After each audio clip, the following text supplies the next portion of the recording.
show you guys in this video clip, and we're going to focus a little bit on some of the more complex, maybe some things that will help you along your way with the CUA project that will give you a little bit more progress a little bit quicker so that you can make things that are a little bit more complex. So one of the first things is if you have, and let me just go ahead and actually fill that. Just going to make some shapes. Let's say these are groupings, whether they're made by the pen tool or made by shapes. They could be a variety of shapes. They don't have to be the same. They can be made in any way. So what you can do is you can go to your selection tool. Remember that's that black arrow on the top left corner. You can select multiple items by doing one of two things. One is you could just drag a box around them if nothing else is around them. The second one, if I only needed specific shapes or I was having problems with that, I'm going to click on the first one. I'm going to hold it Shift key, and I'm going to go ahead and click on the subsequent ones that I want. Let's say it's only those. I could stop there.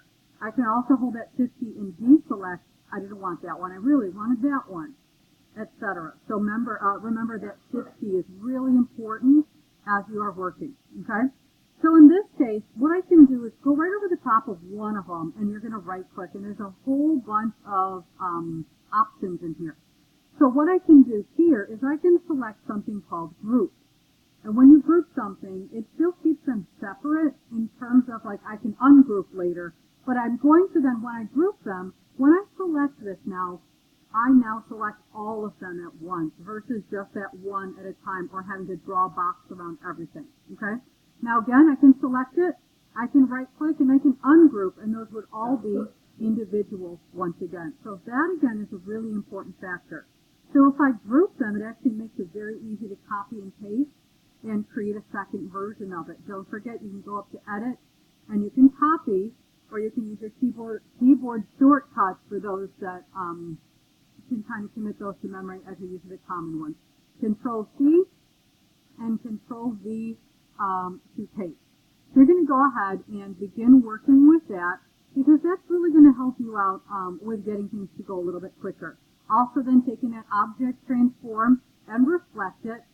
Do not forget you have two options here. Actually three options, which is pretty cool. Horizontal, which is pretty obvious, going to flip one on the horizon. Second one is vertical, it's going to flip it on a tall line. And the third one, actually, I'm going to encourage you to think about, it could be flipped on an angle. For example, you could say, and you don't have to just move this little guy, you can actually type the number in. Let's say you wanted to flip it at a 45-degree angle. You could then go ahead and say, okay, it's going to flip it, and it's going to move it according to what you have asked it to do. Okay? So it flips it from here, and it flips it out to here. So I'm going to go ahead, just go right over one of these, move it. I can then, let's say I'm going to change the fill just so you can tell the difference between the two. Still has an outer stroke. I'm going to make it a little bit bigger just so you can see it. And that's where we're at with that. So that's another way of grouping. Now, the other thing might be something you want to add into your piece may need a little bit more complexity. So freehanding it may not be a good option. What I want to invite you guys to do is use your own drawings, use your own photographs, or start to look at free available starting pieces. Now, you're not going to use these actual pieces in your work for your final work. You're going to use them to help you trace and be exact with your tracing on some of your objects. In this case, I located a picture of the Chicago skyline. I also went to Tools, and I see it's labeled for reuse. I can then save that, or if it allows you to, right-click copy, and right-click paste or Control-V. Oh, that's right. Where is that picture at? I already copied something. There's a picture. I can right-click copy image, and then I can edit paste. There's my picture. I'm going to go ahead and size it down. Now, if that doesn't happen, I do at times have this open in a new document. I'll just make a new document, put just my skyline in there. Once I fully trace it, then I will go ahead and highlight it just like this and edit copy, go over to my other document and edit paste. So you can copy and paste paths and objects and things from one document to another. They don't both have to be on the same one. So I want you to go ahead and think about the fact that I've got this skyline here. And I can go ahead and zoom in. Don't forget CUA to zoom. You will see me use Control Plus. Well, you won't see me use it. You'll see it happen because I'm using Control Plus a lot. But there are different tools right here. For example, the zoom tool that you can use to zoom in and zoom out. Control Plus to zoom in, Control Minus to zoom out. And actually, what makes it really easy is the one right next to it. Control 0 will give you a full screen back to your, if you were really zoomed in. It's really helpful. So I'm going to go ahead and just zoom a little bit out there. Let's say I really wanted to get the shape of this skyline. I can start with my pen tool. Again, please make sure you're on your regular pen tool. You're going to get all kinds of error messages if you're going to try to use the add and delete anchor points when there's no path to be done. Let's say I'm going to start here. I can come up and just continue tracing in here. Now, notice I'm getting some kind of funky fill in there. Before you start, I might encourage you to remove the fill and just do a plain outline. And in fact, you might even want to do a really bright color outline just to help you along with seeing what you're doing. You can always change that. You can change it very easily. The thing I like about doing that is it's not deceptive. For example, if I'm all done and I'm done right now and I click down here, it looks like I finished my shape. But in fact, it's still an open path. I need to get to here. You see that little bubble that pops up right below my pen. It's like a little circle. When I click there, it is now a closed pathway. If I don't want a color on the bottom, I might leave it open. So it's really important that you do kind of work your way through there. Now, you'll notice that these look awful. So I have some time for adjustment. So you can Control Z. You're like, oh, I'm going to back up and I'm going to go right back to where I was over here and I'm going to fix that and I'm going to make sure that I can fix that before I select that I'm done with it. Again, that's Control Z to step backwards. And then just press Control Z and keep going. At this stage, I want to fix up the antenna. So it's the same as any other object. I'm going to come in here. I'm going to go ahead and use my direct selection tool.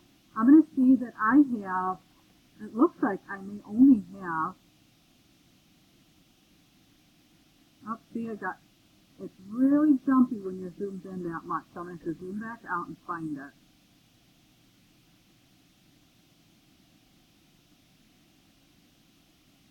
Seems like forever. We're going to wait to find it.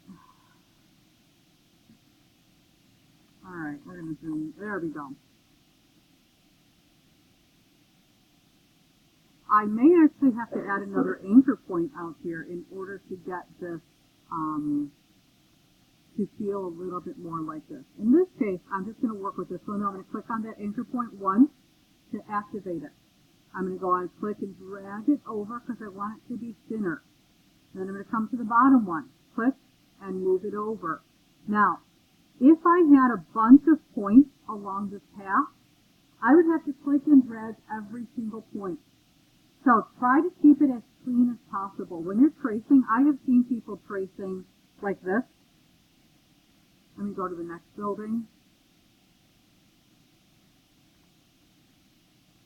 I've seen people trace like this. Don't do this. There's no reason to do this. They're here. 6, 7, 8, 9, 10, 11. They've got 11 clicks along that line that only should have taken 2.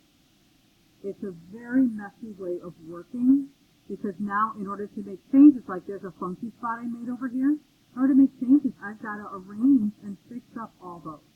But if I do have, and let's say I'm working cleanly, and maybe I put one here on accident, you can Control V to undo it and you can fix it.